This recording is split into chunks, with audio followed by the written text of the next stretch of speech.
Selamat datang di Novel Story, channel yang menceritakan novel berjudul Aku Bukan Menantu Sampah. Jangan lupa subscribe dan like. Sekian dari Mimin, silahkan menikmati ceritanya ya. Aku Bukan Menantu Sampah, bab 391, pemimpin dari 4 keluarga besar.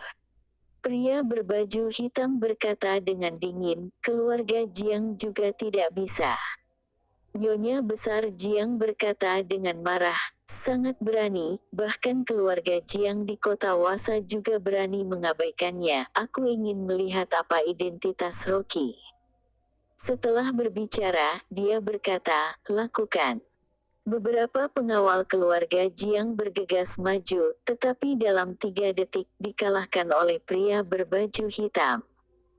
Krishna tertegun, mengerutkan kening. Berbicara tentang pengawal Jiang, mereka juga salah satu yang terbaik di kota Wasa, ternyata begitu mudah dikalahkan. Nyonya Besar Jiang dengan marah berteriak, semuanya serang, hanya untuk beberapa orang, apakah tidak bisakah itu dikalahkan? Namun, setelah dia selesai meraung, tak satu pun dari belasan pengawal di belakangnya yang berani bergerak. Sebaliknya, masih ada yang menunjukkan rasa takut dan melangkah mundur tanpa sadar. Pria berbaju hitam sedikit tersenyum dan berkata, Nyonya, orang-orangmu tampaknya tidak berani melakukan apapun. Nyonya Besar Jiang sangat marah sehingga dia tidak bisa berbicara, wajahnya berubah menjadi hijau. Krishna juga tertegun dan berteriak, ada apa dengan kalianu? Jika ada yang tidak maju, keluar dari keluarga Jiang. Kelompok pengawal ini milik elit penjaga keluarga Jiang, biasanya semuanya pemberani, hari ini ternyata nyalinya menciut. Benar-benar membuat keluarga Jiang malu. Setelah teguran Krishna, sekelompok pengawal menggigit peluru dan bergegas ke depan. Sebenarnya itu bukan karena mereka nyalinya menciut, tapi mereka semua tadi telah melarikan diri dari anak buah Rocky barusan, sedikit lagi hampir mati.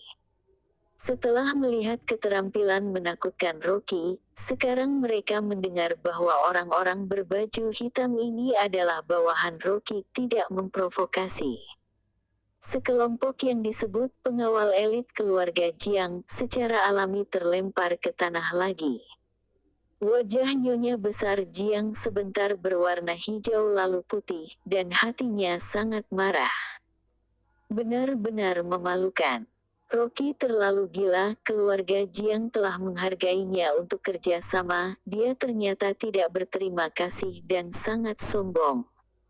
Hendrik juga terkejut saat melihatnya, dan melangkah maju dan berkata, Nyonya, aku lihat kali ini paman keempat melakukan sesuatu yang salah. Sebelum dia selesai berbicara, disela dengan tajam oleh Nyonya, bahkan jika paman keempatmu melakukan kesalahan, dia juga dari keluarga Jiang, mengganti sedikit uang itu sudah cukup. Dia Rocky macam apa, pria tanpa nama, beraninya dia melawan keluarga Jiang, benar-benar tidak tahu kekuatan sendiri. Petik 2. Pada saat ini, orang-orang berbaju hitam terhalang di halaman menyebar ke kedua sisi. Pria berbaju hitam tadi berkata dengan dingin, Tuan Rocky sudah bicara, biarkan kalian masuk. Nyonya Besar Jiang mendengus dan berjalan dengan marah. Begitu masuk pintu, dia melihat seorang pemuda berpakaian biasa duduk dengan bangga di belakang meja dekan dengan wajah dingin. Berbaring di tanah adalah seorang pemuda berlumuran darah, lengannya sepertinya patah. Dan Junandus menyusut di sudut, gemetar. Ketika Junandus melihat Nyonya, segera bergegas seolah-olah dia telah menemukan penyelamat, dan berteriak, Ma, dia ingin membunuhku. Cepat biarkan orang menangkapnya. Junandus. Nyonya Besar Jiang memeluk putranya, merasa sangat iba. Hendrik dengan terpaksa masuk, mengangguk ke Rocky, berjalan dan bertanya, Rocky, ada apa? Apakah pamanku memberikanmu masalah lagi? Sungguh maaf. Melihat Hendrik juga datang, Rocky berkata dengan dingin, "Kamu tanya mereka sendiri." Hendrik melirik Stephen Lu, dan segera meminta pengawal itu untuk menyeretnya ke atas, menamparkan dan menanyainya dengan kasar. Rasa hormatnya hanya untuk Rocky. Bagi Stephen Lu, Hendrik sama sekali tidak sabar, dan memerintahkan penyiksaan berat, selama tersisa ada napas itu sudah cukup. Stephen Lu dipukuli sampai menangis dengan suara besar, mengungkapkan semua fakta, mengatakan bahwa dia diperintahkan oleh Junandus untuk membius istri dan ibu mertua Rocky, dan juga secara pribadi mengerahkan penjaga keluarga Jiang. Krishna mendengar beberapa saat dan terlalu marah tidak dapat berbicara. Hendrik ketika mendengar wajahnya juga membiru, dia tidak menyangka apakah otak paman keempatnya ada masalah. Ternyata melawan keluarga Rocky. Paman keempat tidak ingin memikirkannya, di masa depan perusahaan farmasi Jiang harus bekerja sama dengan Rocky, bukankah ini menambah kekacauan pada keluarga Jiang? Nyonya besar Jiang mengira tidak benar dan berkata, "Ini bukan masalah besar, mari kita bicarakan, berapa besar kompensasi keluarga Jiang sanggup membayar." Junandus melihat bahwa Nyonya besar Jiang mendukungnya, juga percaya diri, dan menegakkan tubuh dan berkata, "Rocky, kamu mau berapa silahkan bicarakan." Melihat perlindungan Nyonya besar Jiang, Rocky berkata dengan datar, "Aku ingin semua aset keluarga Jiang, maukah kamu memberikannya? Atau aku akan mengambil hidupnya, dan berapa harga hidup Junandus, aku akan memberimu 2 kali lipat." Nyonya besar Jiang bersandar pada tongkat dan berkata dengan marah, "Rocky, di sini adalah kota Wasa. Kamu jangan tidak sopan. Meskipun keluarga Jiang kita bukanlah pemimpin dari 4 keluarga besar, itu sudah lebih dari cukup untuk berurusan dengan orang-orang seperti kamu." Rocky tersenyum dan berkata, "Siapakah pemimpin dari 4 keluarga besar?" Nyonya besar Jiang mendengus dingin, "Tentu saja itu adalah keluarga Lin." Bicara sampai ini, wajahnya tiba-tiba menegang, dan menatap Rocky dengan waspada. "Kamu bermargalin. Kamu, apa sebenarnya identitas kamu?" Junanus dengan cepat berkata, "Ma, dia hanya bermargalin, dan bukan dari keluarga Lin. Jika tidak, dengan kekuatan keluarga Lin, dia masih perlu berhati-hati dan meminta keluarga Jiang kita untuk bekerja sama." Hendrik benar-benar tidak sanggup mendengarkan, dan berkata dengan wajah musam, "4 paman, bukan Tuan Rocky yang meminta kerja sama dari keluarga Jiang, tetapi keluarga Jiang meminta kerja sama dari Tuan Rocky. Kamu tidak tahu, jangan sembarang berbicara." Krishna sangat marah sehingga melangkah maju dan menamparkan wajah Junandus dengan tamparan yang keras dan memaki, "Berapa kali aku katakan kepadamu, jangan menimbulkan masalah di luar.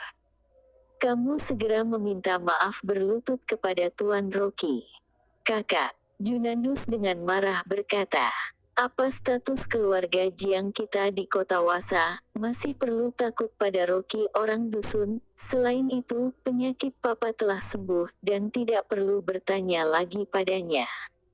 Krishna sangat marah sehingga dengan marah berkata, "Jika kamu tidak berlutut dan meminta maaf kepada Tuan Rocky, keluar saja dari rumah Jiang dan semua kartu kredit dibekukan."